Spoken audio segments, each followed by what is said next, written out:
everyone. Welcome back to Chelsea Speaks. My name is Kiara. And my name is Tomás. Last time we were in the same room. We covered Michael's episode. But today we have Candy.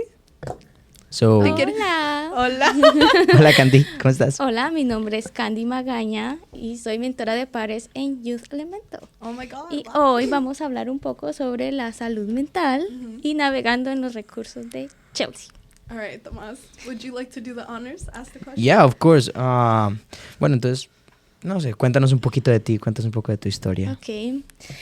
Yo nací y crecí en Guatemala. Lamentablemente mis padres murieron. Mi mami cuando yo tenía 7 años de edad y mi papá cuando yo era una bebé con tan solo meses. Y me crié con mi abuela de los 7 a los 13 años. Uh-huh. De los 13 años a los 19 con un familiar cercano de mi mamá. Tristemente yo por la falta de mis padres, por su ausencia, fui aprendiendo como qué era la depresión, qué era la ansiedad. En ese entonces no sabía qué era, pero yo lo estaba viviendo, ¿verdad? Claro. Yeah. Entonces, sí, en mi adolescencia fue muy duro porque yo lo estaba conociendo y también me bajaron mucho la autoestima las personas que me rodeaban, sus comentarios de mi cabello, mi físico y todo eso llenó. Yo pienso que mi vida es como un vasito, el vasito se llenó. Y a mis 19 años el vasito ya no pudo más y estaba tomando decisiones fatales. Y para que esto no ocurriera, la mejor como respuesta como de mí era huir de ahí y alejarme de todo. Y créanme que pedí ayuda, Sí. pero por tanto estigma decían que yo solo estaba falta de qué hacer, o solo quería llamar la atención, o simplemente manipular a la persona que estaba a mi alrededor. Sí. No pude más y decidí venirme a los Estados Unidos. Sí. Well, I can only imagine how hard that was. I did want to ask you, ¿por qué viniste a Chelsea y cómo fue recorrer la ciudad? Me vine a Chelsea porque había una persona que me podía recibir temporalmente acá hasta que yo pudiera pues depender de mí misma. Y recorrer la ciudad fue muy difícil porque tú no conoces nada. Sí. Tú vienes a un mar desconocido donde no sabes cómo buscar ayuda, cómo transportarte. También acá es muy importante el idioma y el idioma fue difícil. Sí. Y encontrar una escuela que te pueda enseñar, puedas seguir aprendiendo, fue muy difícil. Recorrerlo fue difícil. Te ayudo un poco porque Chelsea tiene hay más personas que hablan español. Sí. Sí, esa fue una ventaja. Pero el resto, como encontrar los recursos comunitarios, sí fue difícil. Y hablando de recursos, ¿cómo fue que encontraste o cómo te matriculaste a una escuela? Ok. Ustedes saben que en Chelsea, en cada parada del bus va a encontrar a alguien sociable, ¿verdad? Sí, Sí, es verdad. Tomás es una de esas personas. Sí. Tú también, Kiara. Ok, baby. ¿Yo? Entonces estaba, pues ahora, un ex compañero de la escuela. En ese entonces, un desconocido. Él llevaba volantes en sus manos de una escuela que se llama Phoenix Charter Academy. Y yo le pregunté qué se trataba, que yo quería aprender inglés. Y él me dijo, aquí te pueden enseñar inglés, pero también tienes que aprender todo lo demás, porque es una high school. Lo básico. Entonces yo ya había terminado mi high school en Guatemala y era como comenzar de cero otra vez, pero yo dije, está bien, voy a aprender el idioma. Él me ayudó a matricularme, me acompañó. Era un rango de edad de 16 o de 15 a 21, si no estoy mal, que aceptan a los jóvenes ahí. Y me aceptaron, me pusieron en una lista de espera. Como a la semana recibí respuesta. Comencé a estudiar ahí, pero igual yo me sentía como vacía. O sea, tenía un motivo por el cual levantarme todos los días, que era aprender el idioma. Pero mis emociones seguían igual. All right, Candy. Being at the Phoenix School, what resources did they help you with? Phoenix siempre tiene recursos comunitarios para los jóvenes en diferentes áreas. En esta ocasión fue de salud mental, Recuerdo que ese día llegó el proyecto NAN, que es una organización que capacita jóvenes para ser mentores. Ellos van en escuela y en diferentes organizaciones promocionando la salud mental, contando historias reales sobre salud mental. Y recuerdo que ese día una joven contó su historia. Yo me vi muy reflejada en ella, porque ella mencionó los comentarios que hacían para hacerla sentir mal, como solo quieres manipular, o solo quieres que yo esté aquí, o simplemente no tienes nada que hacer. Y yo dije, son los mismos comentarios que me hacen a mí, o que me hacían a mí. Entonces yo me vi reflejada en ella y comencé a llorar mucho. Y estaba la trabajadora social ahí. La trabajadora social siempre intentó traerme a Youth Elemento, pero nunca lo logró. Hacíamos citas 1 a 1 y no, Miss Martínez, yo no tengo nada. Le mando un saludo a Miss Martínez. Ella sabe. Y ella siempre estuvo ahí. Entonces, con Nan fue como un empujón a la vida. Y mira, es real lo que está pasando. Ese mismo día, Miss Martínez llamó, no sé si Cristina o Wendy, pero llamó a alguien. Y ese mismo día vine, me recibieron y llegué a Youth Elemento. Y cuando llegaste a Youth, ¿cuál fue tu experiencia? Bueno, entré por esta puerta y yo, ¿cómo? ¿Qué es esto? Pero me sentí muy bienvenida, muy entendida. Mis emociones fueron validadas. Desde la primera encuesta que hacemos, me preguntaban sobre mis emociones y me preguntaban si yo me sentía estrés, si sentía ansiedad, si me sentía desesperanza, si me sentía inútil. Y yo, todo eso quizás para unas personas pueden ser nada. Para mí era que me validaban mis emociones. Yeah, it was a lot. Y yo dije, bueno, entonces aquí sí me van a ayudar, aquí sí me van a hacer valer mis emociones y me van a hacer entender. Y a la semana recibí mi primera sesión de terapia. Oh, wow. Sí, fue súper rápido. Te ayudaron mucho. Hablando de esta terapia, ¿cuánto tiempo tardó en que te sentías un poco mejor? Tardó aproximadamente un mes, donde Wow. yo ya sentía como más alivio. Well, you were also embracing it. Ya era como un punto que ya estabas diciendo, oh, está bien hablar de mis sentimientos. El hablarlo y aceptar que algo está mal es el primer paso para seguir. Entonces, ahora que pues, mencionaste que estuviste en esa terapia y todo ese proceso, pues quería yo saber, pues, ¿qué cambios hubo después de haberte sentido mucho mejor? Pues hubo muchos cambios porque aprendí a que la salud mental es importante, en primero. Aprendí que yo soy la importante aquí, que mis emociones sí valen. Y los cambios que hubo, mi carácter, porque yo sufría mucho de la ira, que yo explotaba muy rápido. Mi carácter fue el primer cambio. Luego aprendí a tener mi cuidado personal. Seguidamente aprendí a que las personas que están a mi alrededor van a tener límites y soy yo la que permite hasta dónde deben llegar. Me suena muy bien. Entonces, Yeah, sounds great. Sí, son muy buenos cambios, Dios. Sí, no, pero... Y entonces, bueno, ya que me acabas de contar todo eso, entonces, ¿por qué quisiste ser mentora en primer lugar? Pues, porque Cristina es mi inspiración. No. Oh, shout out to Cristina. Cristina. She probably Y is gonna be there. Wendy también, en ese entonces. Pero especialmente Cristina, porque trabajé 1 a 1 con ella. Yo decía, yo quiero hacer lo que ellas hacen por mí. Yo también quiero ayudar a otras personas. Yo también quiero que las emociones de otras personas sean validadas como lo hicieron con las mías, que las personas no se sientan en esa soledad, que también encuentren un apoyo en mí. Esa fue la primera parte que me motivó. La segunda es que un mentor de pares tiene una historia vivida y quiere decir que tu historia va a impactar la vida de otra positivamente. Entonces, eso fue lo que más me gustó, que le podía sacar provecho a lo negativo de todo esto. Y Cristina también me conectó con el proyecto NAM para hacer mis capacitaciones. Cristina y Wendy. Para hacer mis capacitaciones como mentor de pares. Y me gustó muchísimo. Aprendí mucho con el proyecto NAM. Bueno, y ya has estado aquí ya por un buen tiempo. ¿Hace cuánto estás acá ya? En este En país Youth. tengo... En Youth. Ok, explícate, amigo. Qué pena contigo. Qué pena contigo. En Youth tengo 1 año siendo Wow. mentora. Sí. Entonces, ¿qué has aprendido siendo mentora? Bueno, como profesional he aprendido mucho. Wow. Nos dan muchas capacitaciones para poder hacer correctamente nuestro rol.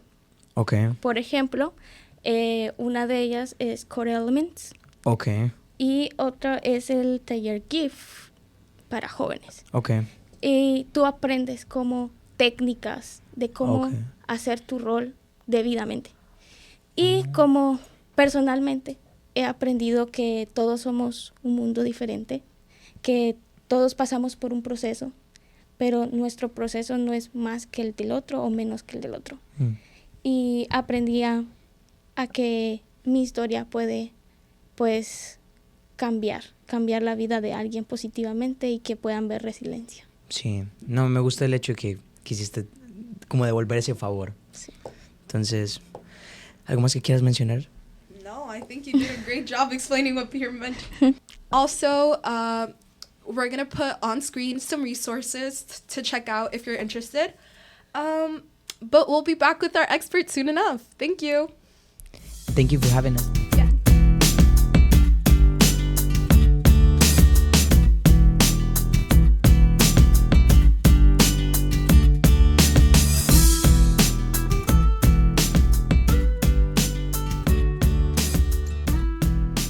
All right, as promised, we're back with our expert, Mr. Garcia from the Phoenix. Thank you for being with us today.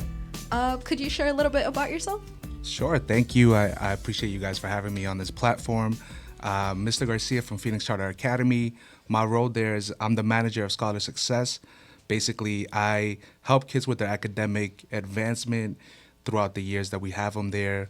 I'm also the guy that kids either love or hate because I have to discipline them. You know, I have to like either if they get in trouble, I'm the one that calls their parents. So I also hold restorative circles between the students and between students and staff if anything ever goes down.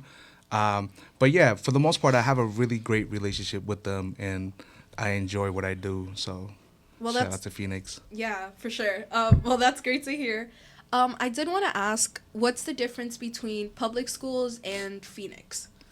There's the main change that students see is that in public schools, you're used to seeing like grade levels, like 9 through 12. Phoenix doesn't do grade levels, they do categories. So they do categories 1, 2, and 3. And each of those encompasses those grade levels.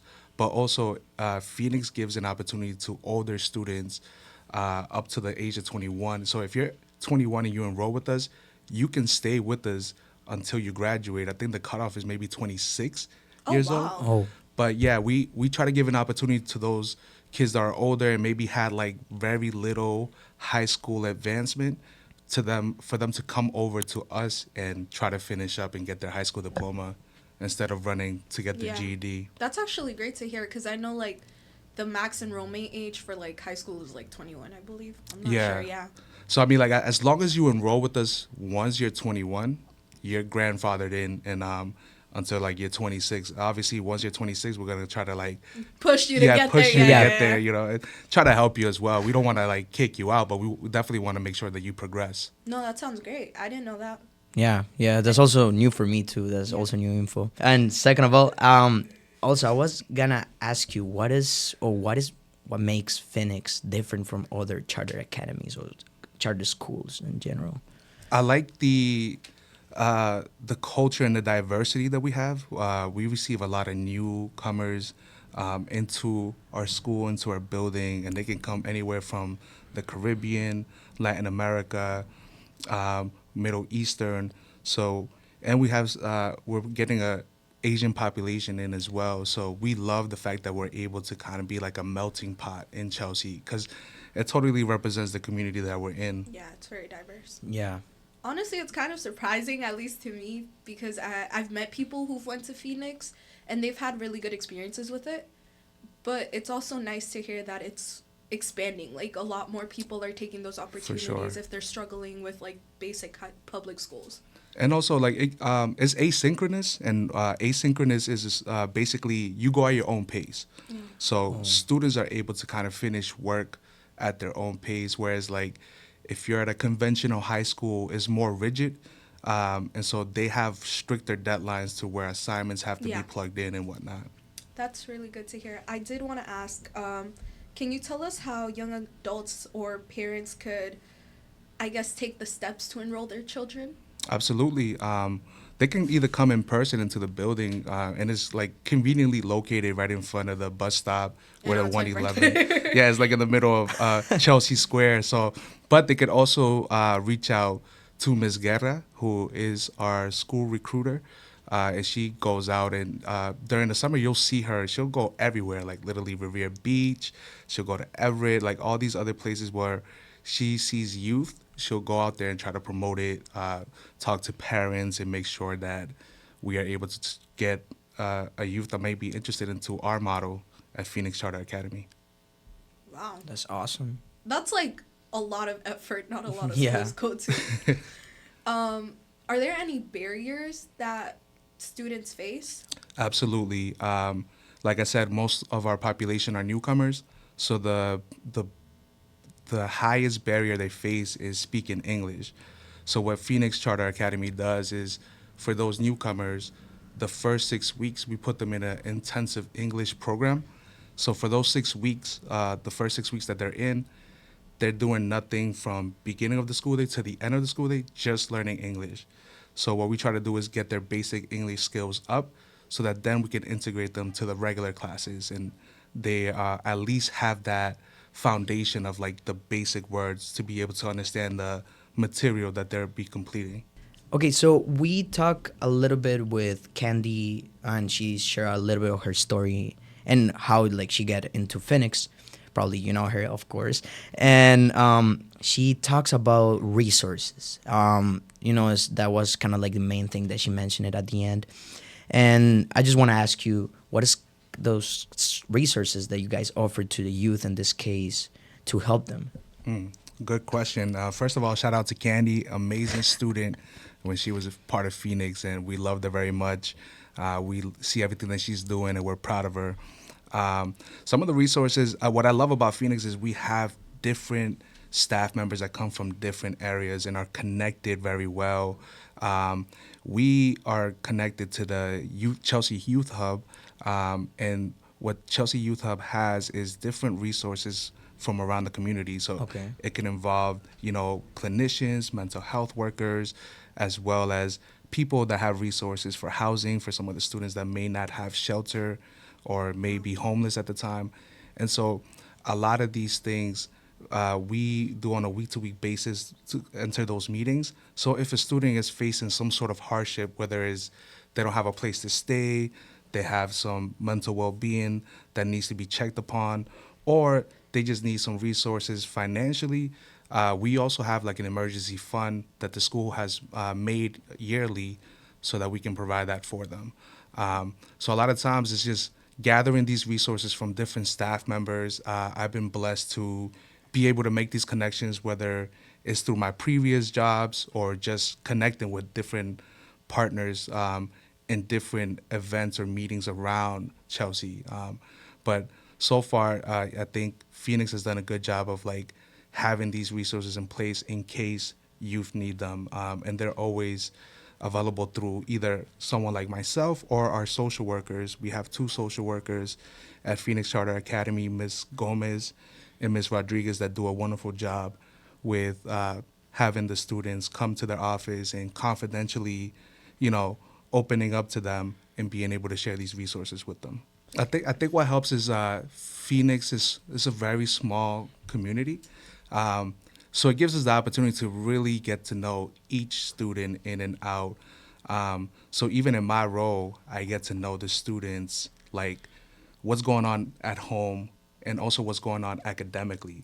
And then I'm able to kind of help them succeed at Phoenix, but then also become the self-sufficient adults that we want them to be in life. Yeah. this is coming up for the next question. now that you brought this up, I always see you here. Like, every time I come in, like, there's a workshop going on, I see you. I didn't even know what you did beforehand. I'm like, okay, is this most adults aren't supposed to be here. So, now that I do know what you do, could you tell us how Youth Elemental supports your students? Absolutely. The kids at Phoenix love Youth Elemento. My role was how I even got introduced to you guys was bringing them over here to see what Youth Elemento had going on, whatever activities. They love the fact that there's always something going on here, like games or some sort of art, creative, project that you guys are working on.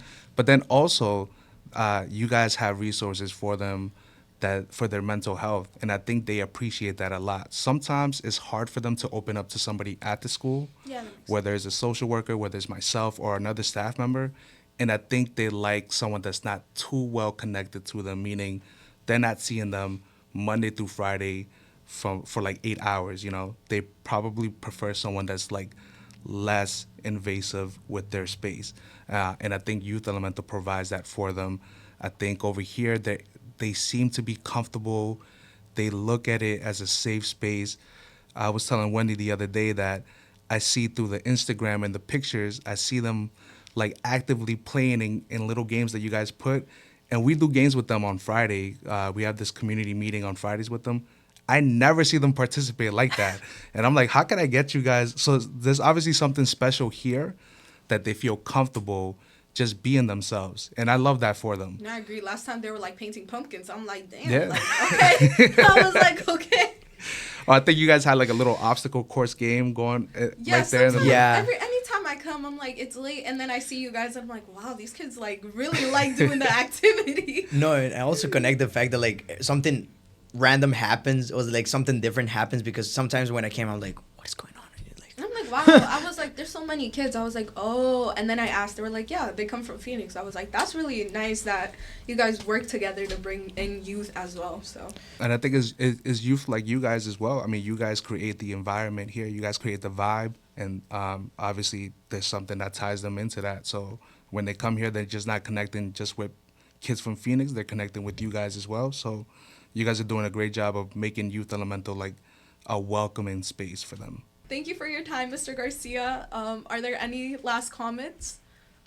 No, I was just, thanks to Youth Elemento for everything that they're doing in our community. This is something that's needed in Chelsea. I believe that you guys are the future of the generation of this world.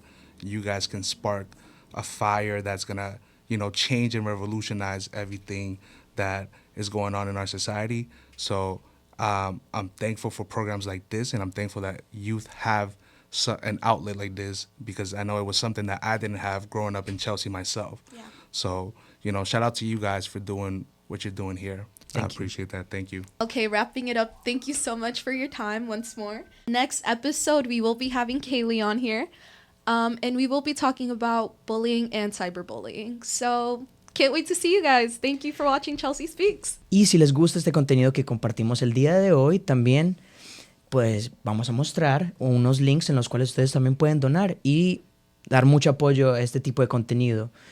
Esto es Chelsea Speaks.